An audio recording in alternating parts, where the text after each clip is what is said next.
Hello.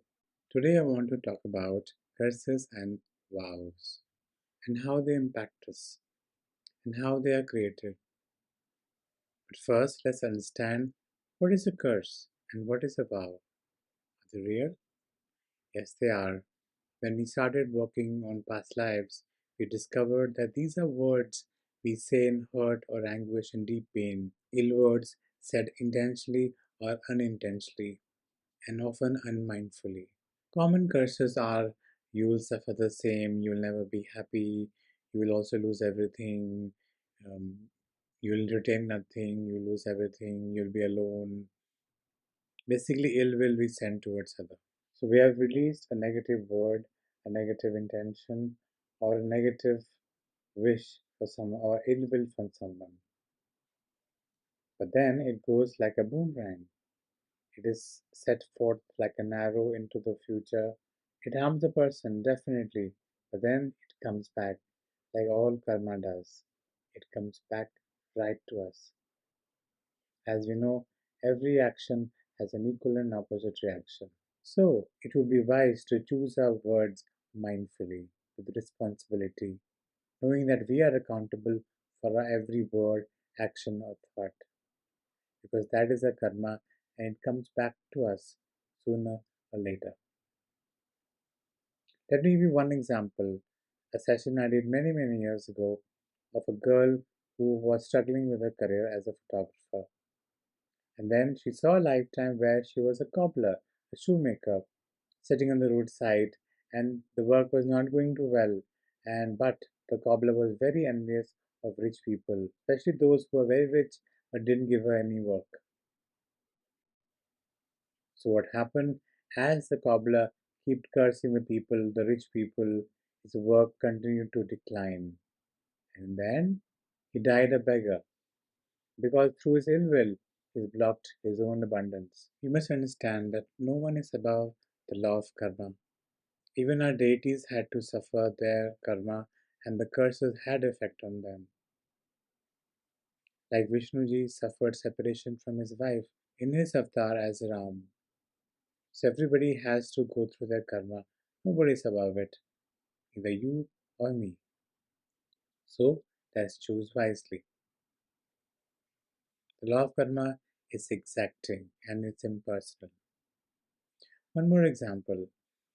Once, when we were doing family tree healing, we figured that many generations ago there was this lady, a daughter in law, who was abused badly by the whole family of in laws.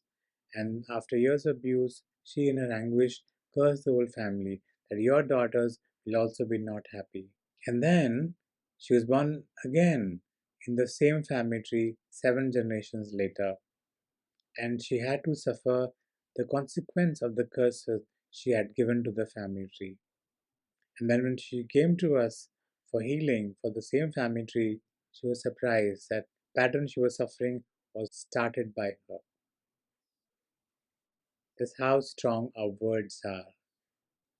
So it makes sense to speak them with wisdom, isn't it? After all, it is all going to come back to us. That's why there is so much emphasis in our Hindu tradition to seek blessings and to praise the deities. We seek blessings from elders, from saints, and also from our beloved deities, our Ishta. So, why not use our words wisely and bless people? Be kind to them, say praises to them, appreciate them, acknowledge when they help us. That will go a long way in improving our karmic lot. After all, we all come at time when we can do with a blessing. So we must understand that suffering does not give us impunity, that we can say or do anything unmindfully, not being responsible. For example, there was a woman who suffered greatly at the hands of a man, and while dying, she cursed him, "One day I will want to see you suffer." So, what happened? That we have said a curse, but how it will play out is in God's hand. And God's justice is sometimes very painful. So, that same man was born as her autistic child.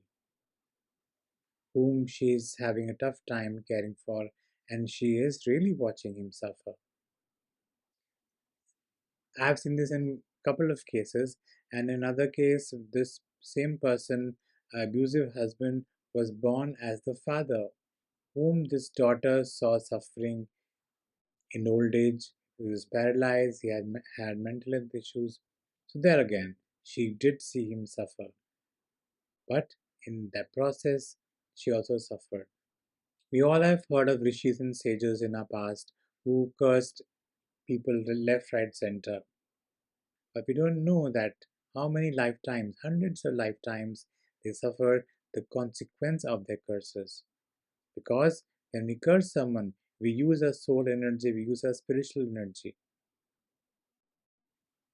And that's why it becomes a karmic bondage with that person, or with that family tree, or even that race.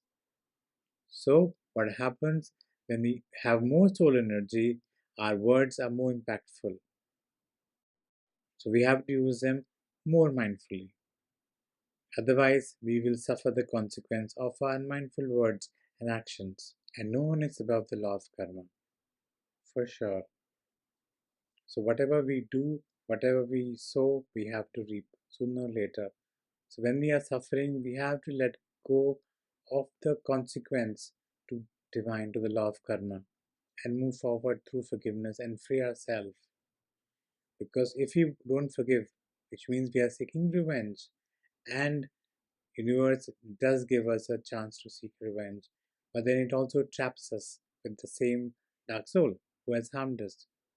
So we have seen people trapped in the dynamics for lifetimes, and they progressively have more and more miserable lifetime because they wanted the revenge so badly. So in one lifetime, the one person takes revenge, another lifetime, another person takes revenge. This is so often seen in couples. In one lifetime, the husband is abusive, so the next lifetime, the wife becomes the husband and then takes revenge, and then it goes on. Till one of them says, okay, enough, I want to free myself of this trap, of this pattern, and forgive radically. For our own good, when we forgive, we are not doing anyone else favor because our suffering is often our own past karma coming back. That's the key thing we have experienced in past life regression or Akashic Records Healing, what we call Karmic Healing. Now, this brings me to vows. Like curses, vows are statements we make in hurt, in anger, or in deep love. For example, when sometimes people are stuck in a bad relationship. Sometimes we have seen that in lifetime of great love, people say to each other, I will never leave you. I'll always be with you no matter what happens. I'll always take care of you.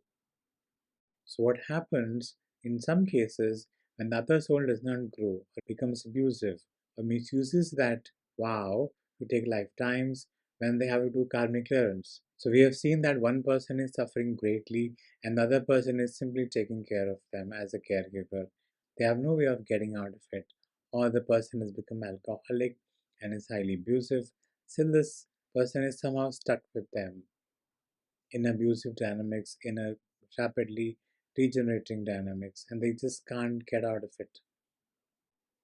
So, what we found that these words said unmindfully or said in pure love can also backfire. Sometimes people who have problem in getting married or have abundance block have found that they have taken vows of poverty or of chastity or celibacy in the lifetime as monk and as a nun. So it is sometimes important to drop them as well. Sometimes you have seen when we say words and mindful that nothing good will happen to me, everything is bad for me, nobody loves me. So those words also become affirmation and then also harm us. Sometimes we curse ourselves. I had one case in which there was one person who saw a lifetime as a pilot of a Hiroshima bombing. So that pilot cursed him that you will suffer the same. And for a lifetime, this person suffered the scars, the trauma of the nuclear bombing, as various skin ailments and blood disorders. So we have to use our words wisely. So, my friend, my simple advice would be something which has been in our traditional wisdom: speak mindfully, act mindfully, and even think mindfully, because that is constitutes of our karma, and what goes from us comes back to us. Sometimes this karma echoes for lifetimes, many lifetimes, many generations of our karma. So be wise, be mindful. Whenever we set forth the karma, make sure it's something that you would want to experience yourself, you would want your generations down the line to experience. That's the wisdom that law of karma teaches us. As the song goes, Pyar Baatte Chalo.